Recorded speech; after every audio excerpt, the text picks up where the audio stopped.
So I'd now like to move on to our final speaker, Konstantina Chrysostomou. I knew I was going to do this. Chrysostomou. Konstantina joins us online from Spain. She is a social architect and worker member of Estel Cooperative, where she leads projects that span public space design, civic cooperation, urban pedagogy, and gender inclusive planning. With over a decade of experience, she focuses on designing and facilitating cooperative urban processes that connect institutions and communities. She works to democratize decision making and empower communities, especially youth, women, and underrepresented groups, through inclusive cooperative methods that are always grounded in social analysis, care centered governance, and intersectional justice. She has co authored manuals and led or facilitated numerous urban processes that integrate a gender perspective in cities, neighbourhoods, and municipal facilities. Hi, hello everyone. First of all, I'm sorry not to be there in person. It will have been a pleasure to meet you all face to face, but still, I'm really grateful for the chance to be part of this conversation and to share our experience with you. So, before jumping into the project, I would like to briefly introduce who we are because how we work is a key to what we do. So we are Estel, a cooperative of 4 architect urban planners based in Sabadell, in Spain. And around us, we've built a network of collaborators, amongst others, sociologists, educators, and geographers, who join us depending on the needs of each project. So our approach is rooted in participatory action research method. That means we combine action and research, always hand in hand with communities. And over the years, we've developed a flexible and adaptable methodology, the one that you see here, which can be shaped to each context, each project. So from this base, we work across 4 lines: the urban and social strategies, cooperative processes, public space design, and urban pedagogy. What connects all of them is one idea, that we are not just designing spaces, we are shaping societies. And we believe that public spaces work better when they are co-created with the people who use them, no? That makes them more inclusive, more resilient, and more meaningful. And our work is always guided by the 4 key values: the cooperation, trust, inclusion, and respect. So what do we mean citizen cooperation, no? It's more than asking for opinions. The previous speakers, they have already talked about that. It's about citizens and institutions working together to co-develop ideas, share responsibilities, and influence outcomes. It's not consultation, it's real collaboration. And why participatory democracy matters? Let's see. Because in many places, democracy ends at the ballot box. We vote, and then the decisions happen behind closed doors. But participatory democracy is different. It's grounded in everyday realities, and it brings in those who are usually excluded: women, racialized communities, youth, and even people without papers or formal IDs, because they all have right to contribute to their city. So this kind of democracy puts inclusion at the center. It breaks silence, opens spaces for agency, and builds collective confidence. And in urban context, this shift is vital because cooperation is in DNA of the city. Because the cities, they are really complex ecosystems, and they only exist because people live together, share space, and care for one another. So when we plan together, we don't just change the landscape, we redistribute power and strengthen communities. But how did we get here, no? How did participation go from activism to something cities have entire departments for? It didn't happen overnight. It's a result of decades of political shifts, activism, and social demands for housing, education, healthcare, transparency, gender justice, and climate action. Communities push institutions to evolve, and in that shifting landscape, teams like ours found space to work differently, rethinking how the commons are managed and reimagining how decisions are made. Over time, many local governments in Spain adapted. They tested more inclusive approaches, they rewrote policies, and experimenting with new tools, including digital platforms. So these changes emerge both locally and internationally, fueled by collective learning and shared goals, like today, no? And today, digital tools are opening new ways to scale this cooperation even further. And that brings me to a project that puts everything together. Today, I want to present you the project of Montornès North. It's about the transformation of an abandoned football field in Montornès North, a neighborhood on the periphery of Barcelona, and how it became a shared space of cooperation, inclusion, and collective care. To give you some context, the municipality of Montornès led this project on a former football pitch, originally built in the 60s by migrant families from the southern Spain. Today, the neighborhood is home to a rich mix of communities, including people from Spain, Morocco, Senegal, Pakistan, Latin America, and Eastern Europe. But despite this diversity, the area remains physically and socially disconnected from the town center, due in part to its geography, because there's a river in between. So this wasn't just about redesigning a space, it was about how we reconnect a neighborhood with the center and create a truly inclusive public space, a reason for everyone to be there. So we began by designing the process, not the space. This is the first step. We carried out a detailed urban and social analysis to understand the context.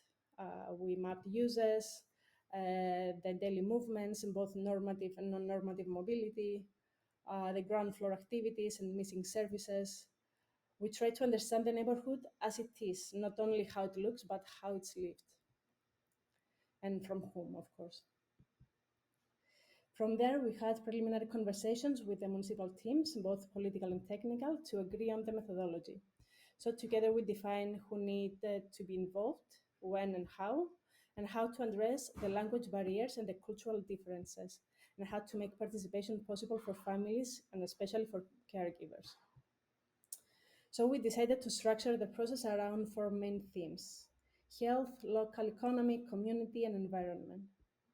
We also developed a stakeholders map, including formal and informal groups from both the neighborhood and the wider municipality. This was not just a local intervention, it was also a chance to connect the periphery with the center and to bring people together. So before the public session began, we met with neighborhood associations, informal groups, elders, and everyday users of the abandoned pitch. These early conversations helped us to focus the process, refine the stakeholder map, and improve accessibility, so no voice was left behind. We made sure to include children, youth, migrants, women, older adults, and people who often don't participate in public debates. We also use local radios, schools, and the municipal magazine to reach more people. So before launching the workshops, we organized a public presentation to introduce the project, which was a key moment, not just to communicate, but to build trust, ensure the transparency, and lay the groundwork for shared ownership from the very start.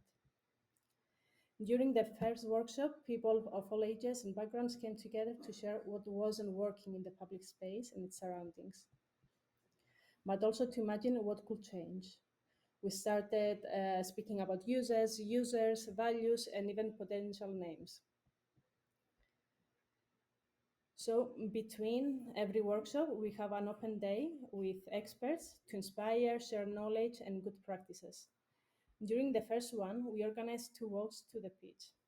One open walk for the whole community and another one just for women, because many expressed that they felt more comfortable speaking openly in a space of their own, whether for cultural reasons or simply to feel safe and heard. So in the open walk, participants mapped memories, measured space, identified problems like noise or barriers, and imagined future connections. And in the exploratory walk, we talked about caregiving, tasks, safety, public amenities, and everyday routes, bringing a gender perspective into the process. So locals, in reality, in this session were the experts, and the field became a space to share knowledge and be heard. So in the second workshop, using models and maps, participants prioritized uses, tested layout ideas, and identified key user groups and activities. This session opened up questions about programming, needs, and everyday life. And in the second workshop, one of the key conclusions was that economy and sports were important dimensions to include in this public space. So during the second expert day, we invited experts to share insights on circular economy and inclusive sports. And these dialogues introduce new perspectives into community and experiences and know-how, and help enrich and deepen the proposals. So the final workshop focused on how to implement the project. Who will manage what? How do we organize time and programming? And what will the space be called? And of course, children and youth didn't just participate, they played a central role. They became true ambassadors of the process. They translated for their families, they explained the project to classmates and brought their questions, ideas, and reflections to each session. And they helped in reality to bridge the language gaps and made sure that more voices could be heard. Over 80 children joined creative workshops to explore mobility, furniture activities, and names through play and drawing. The Municipal Children's Council also took part, suggesting how children could contribute as users. Teenagers from the Youth Center visited the site, analyzed adults' proposals, and modified them based on their own needs, flipping a bit the logic of who validates what. And then we close the process with a public presentation of the draft master plan. The proposal included special layouts, program ideas, and management models, and all co-developed with the residents. So the goal wasn't just to validate the design, but to invite continued involvement, evaluation, and collective care. And then this community design document and master plan were later handed over to the architecture studio, who were responsible for developing the final design and executing the transformation of the public space.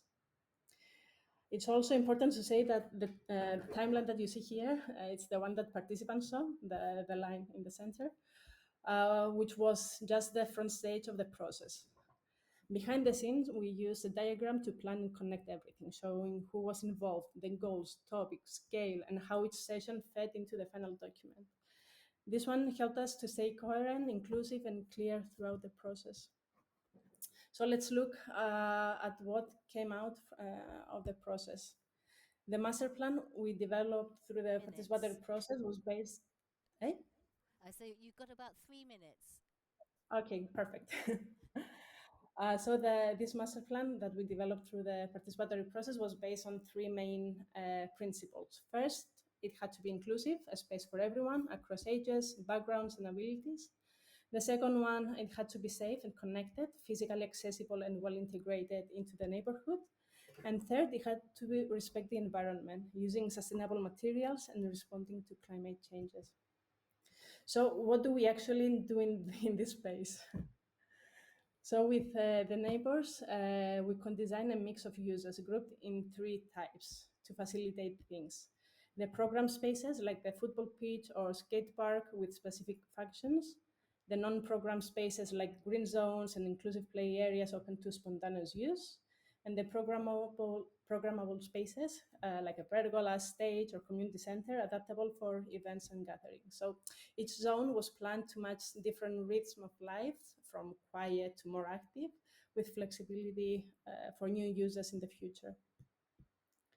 So to decide materials and aesthetics, we brought cubes with visual references in the third workshop. And this sparked a bit the dialogue about preferences and helped to build a shared vision. So the results guided the design. So to wrap up, we shared two visual mock-ups, not final images, but tools to help neighbors imagine the possibilities and give feedback. And we also addressed a question of how the space will be managed, although we didn't define a final model. Instead, we explored the possibilities that had the most consensus. So the goal is shared responsibility. So, for the program areas, the municipality will ensure upkeep, but with community-based facilitation. For the non-program zones, maintenance will be municipal, but paired with early-stage educational programs with schools. And the programmable spaces will be co-managed by local groups, keeping the model open and shared. We also made a preliminary budget based on the participatory plan, which was approximate. And then, given the size of the site and the number of activities proposed, and transformation of the old football field was for sure a complex project. So, to make the transformation viable, we proposed three execution phases. The first alternative was a full build all at once, which means faster, cheaper overall, but requires a big upfront investment. The second one, a two-phase approach, starting with basic infrastructure. And the third one was a gradual one, which means more time, but allows for real community appropriation as it evolves. So during the process, a big boost came from the CRIF Foundation, who committed to funding the football pitch. And a year later, the municipality launched a design competition based on the community build criteria. And also a follow-up committee was formed to ensure the continuity of the process. So in the end, Higa Architects won and led the final design and execution. And the project is being built in phases. And the first one is already done. So in the end, this was a story of turning a forgotten space into a place full of life, not through plans alone, but through people.